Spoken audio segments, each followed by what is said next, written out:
to the Conversations with Faith Leaders on Health.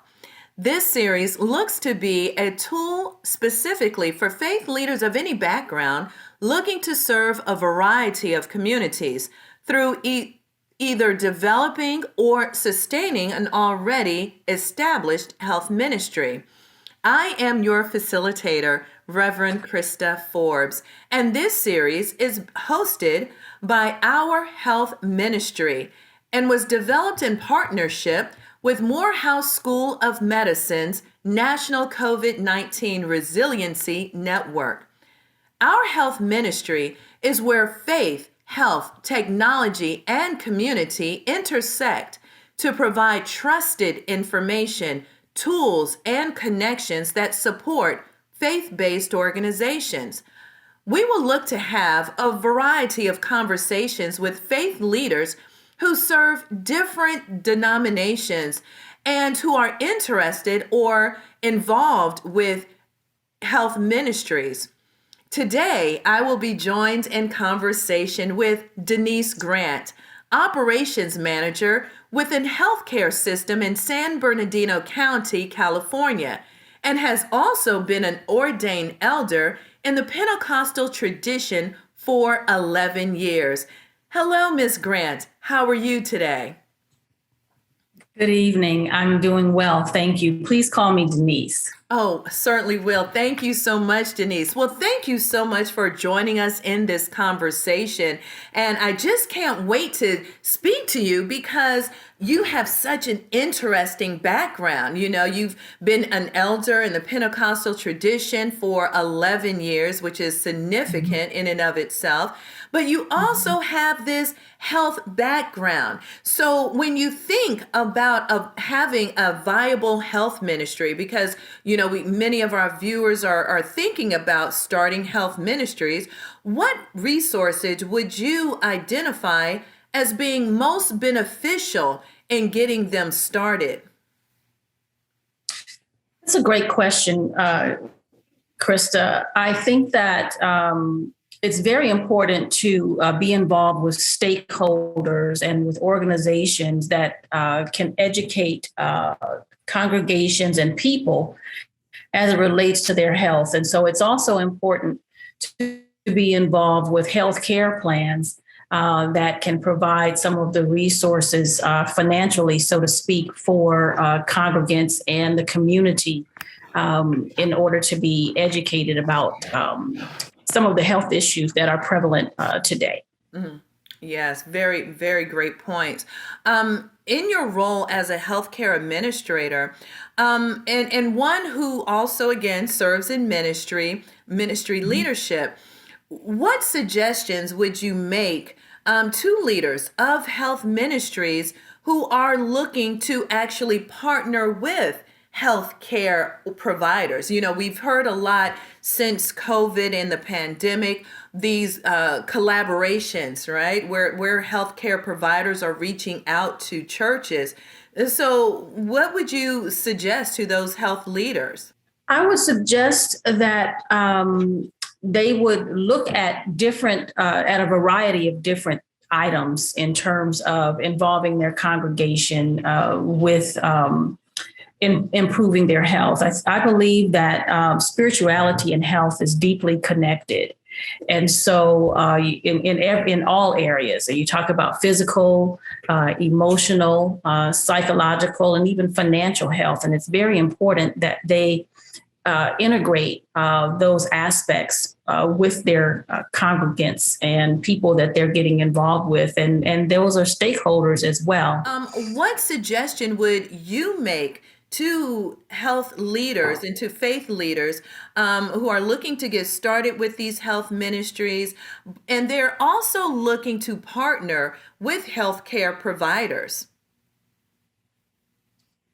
I would say that they should do a small or short needs assessment of their congregation. And it doesn't have to be anything fancy. They can just sort of take a small poll and ask their congregation, what is it that's of interest to you?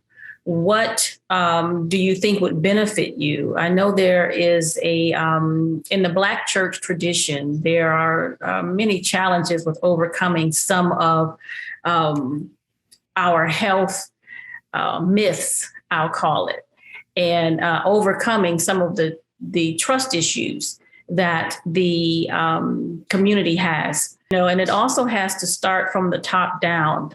In health ministries, you have to have the support of the pastor or the faith leaders in order to show congregations that being healthy is extremely important to the faith tradition. Are there any other challenges that you could identify or connect with that faith leaders may face while they're going on this journey of developing a health ministry or getting started?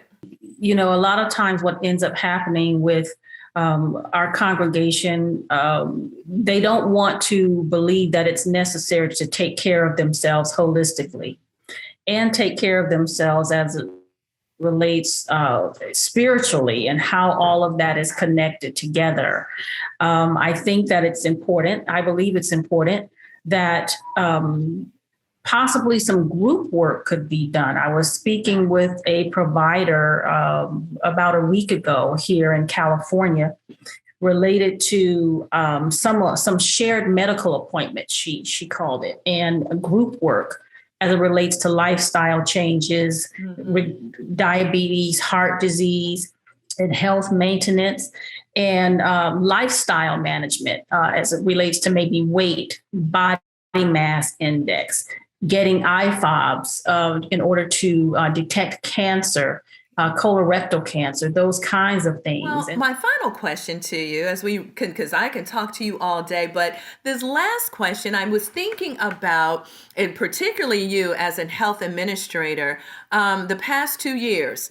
God bless you, because we have been in a pandemic. You have definitely been a frontline worker, so thank you for your service there. We were made aware of the health inequities that many people of color were facing. Those health inequities really resulted in the spotlight being shown on the disparities that communities of color have been experiencing and facing for decades, generations upon generations, and that have also resulted in the high rate of COVID infections, the higher rate of deaths even. And so when we think about those types of inequities and disparities, particularly on people of color, Black, brown, yellow people, indigenous people, and the like, those can be very overwhelming. It can almost be a gap that we could fall into, right? How should faith organizations possibly prepare themselves to develop a long-standing partnership and relationship with those types of groups? It's important to do research. It's important well, first of all, before doing the research, you really have to be bought into this concept of spirituality and health and how they are connected. The Bible gives us a plan for how we are to nourish ourselves holistically. And so it's buying into it first. It's doing the research. It's finding out, again, from your congregation, what it is they need. And so when seeking out organizations with whom to partner for health information or health resources, you want to get at those organizations that have a vested interest in the communities of color. You want to get with the American Heart Association, the American Cancer Association, the diabetes organizations. You want to get with organizations that are going to dispel those myths that have been so long standing in the community and be myth busters along with you and underscoring the importance of taking care of oneself so that they can help future generations and to claim the harvest that is there in making people healthier. So I would say follow research, and follow organizations that have vested interest and have indicated that they are there to help communities of color become better and more holistic in their approach to life. Yeah, I like that, myth busters together. And you're right, a Mm-hmm. lot of organizations have kind of are new to the scene. So it does take that research, because you don't ever want members of your congregation or any community to feel like they've been, possibly targeted. You want that partnership. So again, thank you so much, Denise Grant, and we greatly appreciate you. Thanks again to not only participating in our conversation, but again, for all of the wonderful information you were able to share from both worlds that you have operated in. And we want to also extend our thanks and gratitude and appreciation to the Morehouse School of Medicine's National COVID-19 Resiliency Network, and who is a large supporter of this project. So thanks again. You be blessed and have a wonderful evening. Likewise, and thank you for having me.